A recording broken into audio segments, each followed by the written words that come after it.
आढावा बैठक, तिथल्या मतदारसंघाची माहिती, त्या मतदारसंघाचे इश्यूज आणि मोदी साहेबांना आपल्या राज्यातून महाराष्ट्रातून 45 पेक्षा जास्तीच्या जागा मिळाल्या पाहिजे आणि त्यांचे हात बळकट झाले पाहिजे, अशासाठी आजची आढावा बैठक होती। त्यामध्ये आमचे प्रत्येक मतदारसंघातले निरीक्षक असतील, त्या भागातले पदाधिकारी असतील, प्रवक्ते, नेते, जे स्टार प्रचारक, आमदार, खासदार, जिल्हा प्रमुख, तालुका प्रमुख या सगळ्यांची एक चर्चा झाली आणि या बैठकीमधून या जागा ज्या आहेत आपल्याला जिंकता कशा येतील यासाठी एक व्यूहरचना असेल आणि त्याचा आढावा असेल, यासाठी बैठक महत्त्वाची बैठक होती। त्यासाठी एक व्यूहरचना असेल आणि त्याचा आढावा असेल, यासाठी बैठक महत्त्वाची बैठक होती।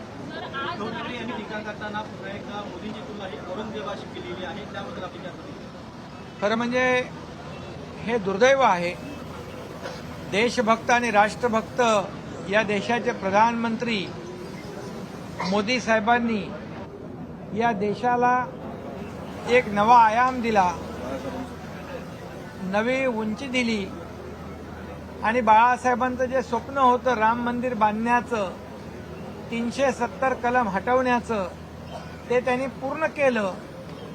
अशा आदरणीय प्रधानमंत्री महोदयांना औरंगजेब म्हणणं म्हणजे या देशाचा अपमान आहे। हा खरं म्हणजे प्रधानमंत्री महोदयाला औरंगजेबाची तुलना, उपमा देणं हा देशद्रोह आहे आणि खऱ्या अर्थाने यांची निंदा करावी तेवढी थोडी आहे, कारण औरंगजेब वृत्ती त्यांनी दाखवली। कारण आपल्याला माहीत आहे त्यांनी भावालाही सोडलं नाही, औरंगजेबाने बापालाही सोडलं नाही, नातेवाईकांनाही सोडलं नाही। तीच वृत्ती, औरंगजेबी वृत्ती यांनी दाखवली, या महाराष्ट्राला माहीत आहे आणि म्हणून त्यांच्याकडून दुसरं काय अपेक्षा करणार। परंतु याचं उत्तर या निवडणुकीमध्ये या महाराष्ट्रातली जनता मतपेटीच्या द्वारे देईल आणि मोदी साहेबांचा अपमान, त्याचं उत्तर, त्याचा सूड मतपेटीद्वारे या महाराष्ट्रातली जनता घेईल। केंद्रीय गृहमंत्री अमित शहा यांच्यावरती टीका करताना म्हटलंय की मणिपूरमध्ये त्यांनी शेपूट घातलेला आहे, त्यावरती काय? खरं म्हणजे देशाचे कणखर आणि धाडसी गृहमंत्री यांनी मोदी साहेबांच्या मार्गदर्शनाखाली 370 कलम हटवलं। जे एक स्वप्न होतं किंवा स्वप्नवत वाटत होतं ते त्यांनी करून दाखवलं आणि अनेक याच्यामध्ये देशभक्तीचा परिचय त्यांनी दिला। त्यांना शेपूट घालणं म्हटणं म्हणजे ही मर्दुमकी नाही, खरं म्हणजे त्यांचा निषेध केला पाहिजे। आणि मी हेही म्हणेन की हे फोटोग्राफर त्यांना शेपटी असलेल्या प्राण्यांचे फोटो काढायला आवडत होते, त्यातून त्यांना हे शेपटीची जास्ती त्यांच्या प्रेम आणि हे झालेलं आहे। वेळ प्रसंगी शेपूट घालणारे, दिल्लीमध्ये जाणारे, दिल्लीच्या लोटांगण घालणारे आणि जेव्हा नोटीस आली की घाम फुटणारे, हे शेपूट घालणारे कोण आहेत? वेळेला शेपूट घालणारे कोण आहेत? आणि खुर्चीसाठी, सत्तेसाठी, मुख्यमंत्री पदासाठी कोणी शेपूट घातलं?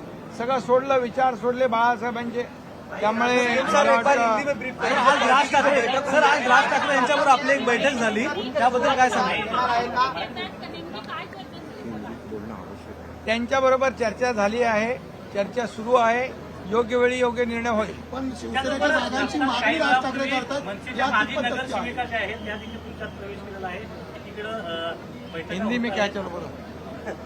हिंदी में सर आज जो बैठक हुई है, आज जो बैठक हुई है, दावा करतात, या कितपत सत्य आहे? चर्चा चालू आहे, चर्चा चालू आहे, योग्य वेळी योग्य निर्णय होईल।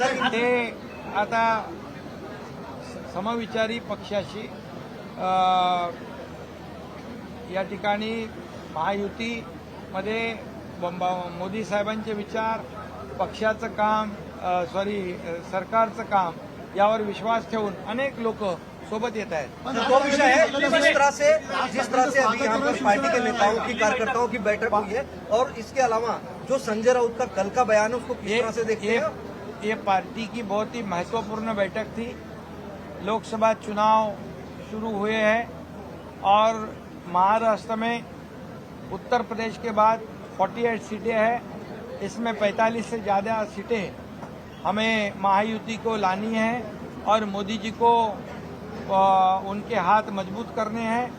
मोदी जी को फिर से प्रधानमंत्री बनाना है। महाराष्ट्र का उसमें बहुत बड़ा योगदान चाहिए। इसीलिए ये आढावा बैठक आज हमारे कार्यकर्ताओं की, पदाधिकारियों की ली हुई है और इससे निश्चित रूप से जितने 48 सीट्स है उसमें जो जो कैंडिडेट महायुति के होंगे और राज ठाकरे की एंट्री कब तक होगी? टिप्पणी कर रहे हैं, नरेंद्र मोदी जी पर भी टिका कर रहे हैं कि औरंगजेब की जो उपमा उनको दिए, उसके बाद केंद्रीय गृहमंत्री अमित शाह को भी उन्होंने मणिपुर पर न जाने को पर औरंगजेब, आदरणीय प्रधानमंत्री जी को औरंगजेब की उपमा देना ये तो बहुत ही दुर्भाग्यपूर्ण है। ये औरंगजेब ने तो महाराष्ट्र में आकर हमारे तमाम महाराष्ट्र की अस्मिता को ठेस पहुंचाई थी और ये आदरणीय प्रधानमंत्री मोदी जी के ऊपर औरंगजेब कहना ये देशद्रोह है, ये देश का अपमान है और इसका बदला ये पूरी देश की जनता और महाराष्ट्र की जनता आने वाले चुनाव में मतपेटी द्वारा जरूर लेंगे। जो 370 कलम जिन्होंने हटाया, आदरणीय बाला साहब ठाकरे जी का राम मंदिर का सपना जिन्होंने पूरा किया, ऐसे आदरणीय प्रधानमंत्री जी का अपमान करना ये देशद्रोह के बराबर है। और जो ये जो कौन सा कब्र है जो नहीं ये मुंबई में याकूब मेमन की कब्र का उदात्तीकरण करना, उनको सजाना, ये कौन सा प्यार है? और सावरकर जी का अपमान करने वाले लोगों को साथ देना ये कहा कि मर्दुमकी है। और इसलिए मैं यही कहूँगा ये पूरे देशवासियों का अपमान है। आदरणीय मोदी जी ने देश को पूरी दुनिया में रोशन करने का काम किया है, एक नया आयाम देने का काम किया है, एक नई ऊंचाई देने का काम किया है। ये जेलसी है, ये पेट दर्द है और इसलिए इनका पेट दर्द ये जनता दूर करेगी और इनको घर पे बिठाएगी।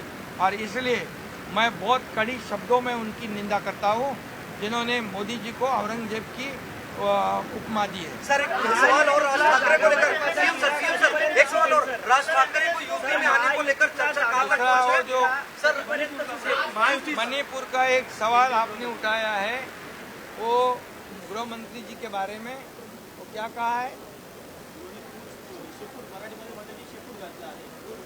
अभी पूछ कौन किधर डालता है ये तो जनता जानती है।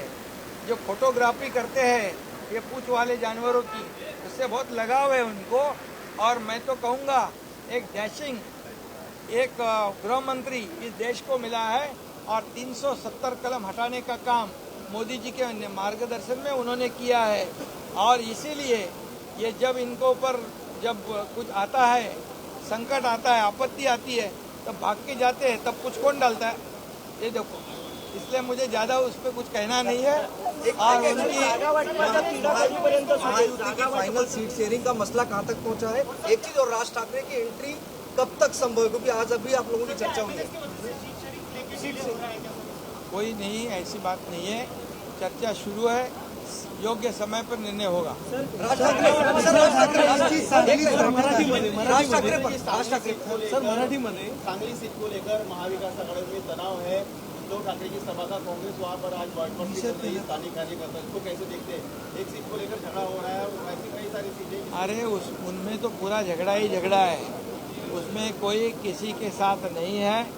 ये शिव तीर्थ पर शिवाजी पार्क पर जो सभा हुई, यहाँ से देश को बाला साहब ठाकरे जी मार्गदर्शन करते थे, जो सावरकर का अपमान किया, उनको यहाँ लाया शिवाजी पार्क को। ये वो दिन काला दिन था, मैंने पहले ही कहा है। और आज मैं ये कहूँगा कि ये इंडिया अलायंस पूरी तरह टूट चुकी है। ये मोदी जी के नफरत, जहर मोदी जी के बारे में इनके दिल में है, और ये जहर जो है वो निकाल रहे, उगल रहे हैं।